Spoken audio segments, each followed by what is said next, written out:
A new baby's an exciting addition to the family, but there are problems too.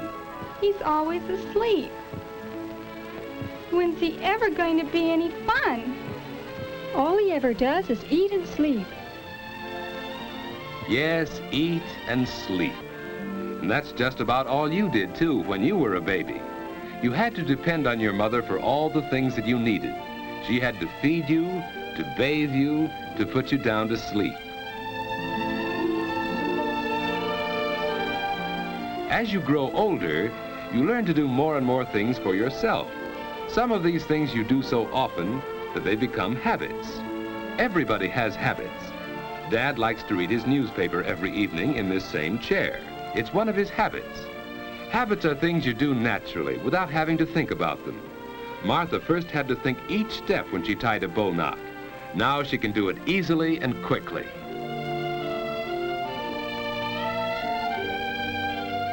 Regular habits make daily living much easier since they help us do things without having to think about them.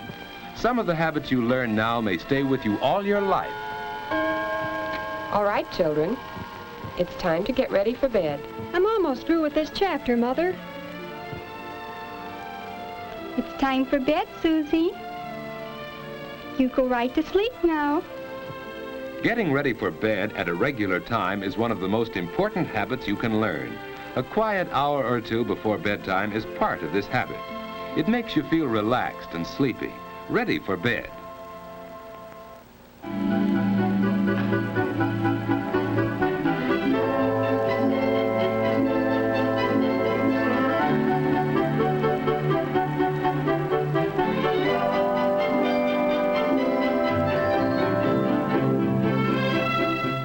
Washing up is part of the going to bed habit.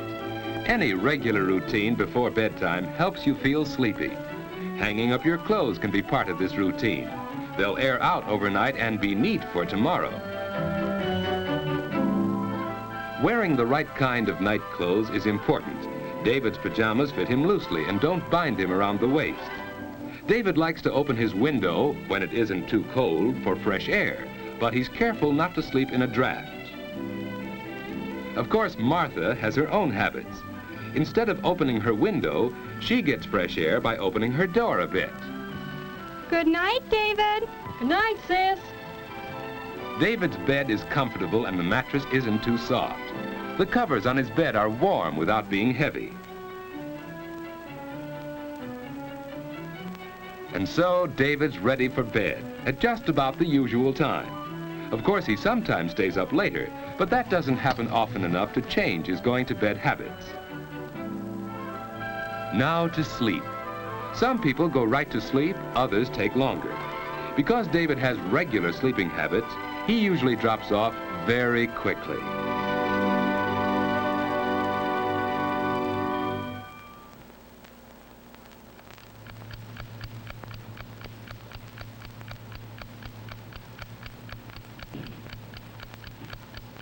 David has probably never stopped to think what a wonderful thing sleep is.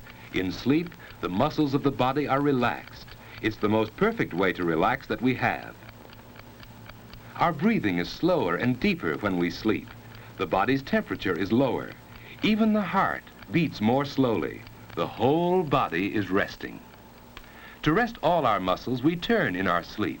Some people turn often, others not so often, but we all do it. It's a normal part of sound, healthy sleep. Dreams are normal too. Often they're suggested by things around us while we sleep.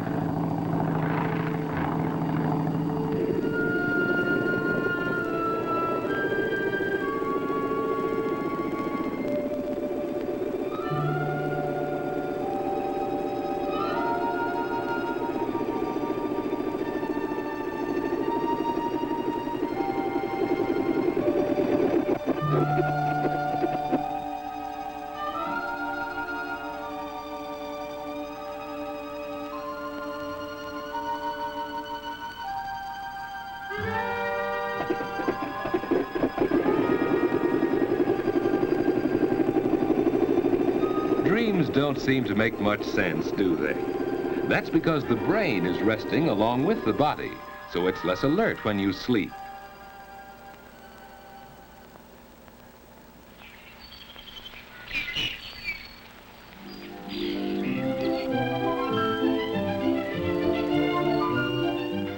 After a good night's sleep, you usually wake up easily and naturally.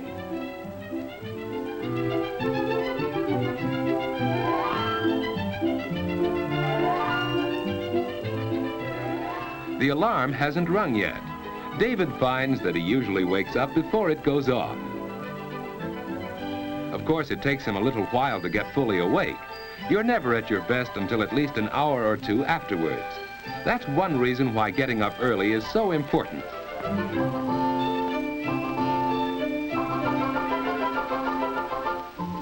There's plenty of time for breakfast, too.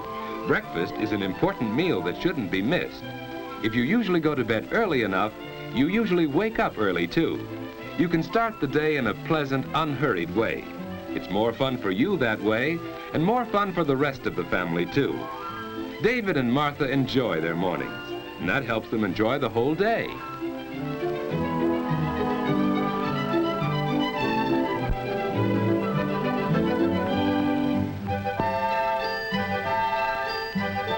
As the day goes on, you get more and more value from your regular sleeping habits. Plenty of sleep helps you to be bright and alert to the very end of the day. But what about bad sleeping habits? George just doesn't get enough sleep. And now in the afternoon, he's tired.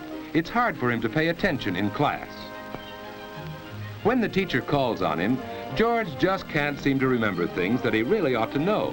George doesn't realize it, but his main trouble is bad sleeping habits. Last night, for instance... No, Muggsy. Don't rub me out. I didn't do it. Honest, I didn't. No rat's gonna squeal on me. You know too much, Limpy. You know I wouldn't sing, Muggsy. We've been pals too long. Slat saw you in the DA's office. Sure, I was there, but they didn't get nothing out of me. Then why was the coppers around here today? I don't know, Muggsy. I don't know. You squealed, that's why. You put the finger on me. You can't do it, Muggsy. You can't. You can't. Oh.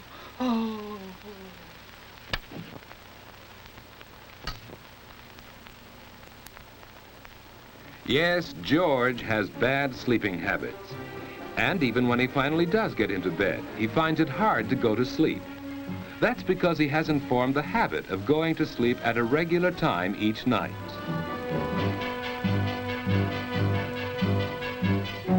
And it's just as hard for him to wake up in the morning.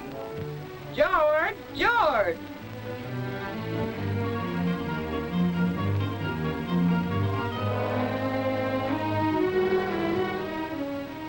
Get up, George.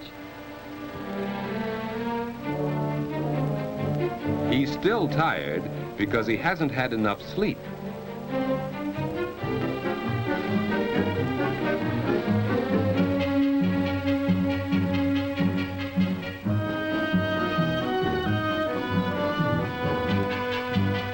Hey, Mom, where are my books? On the mantel, dear. George, close the door. The morning starts badly, and the whole day goes badly when you get too little sleep too often.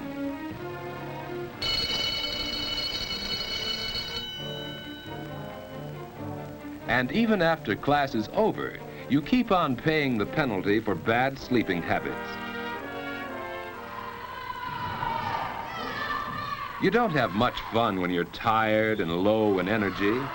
Lack of sleep makes it hard for you to do your best. You just can't seem to get into the game and have fun the way the other fellas do.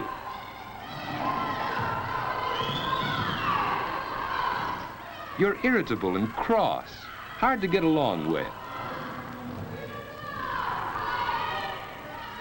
People don't like you, and you don't like yourself when you're like that.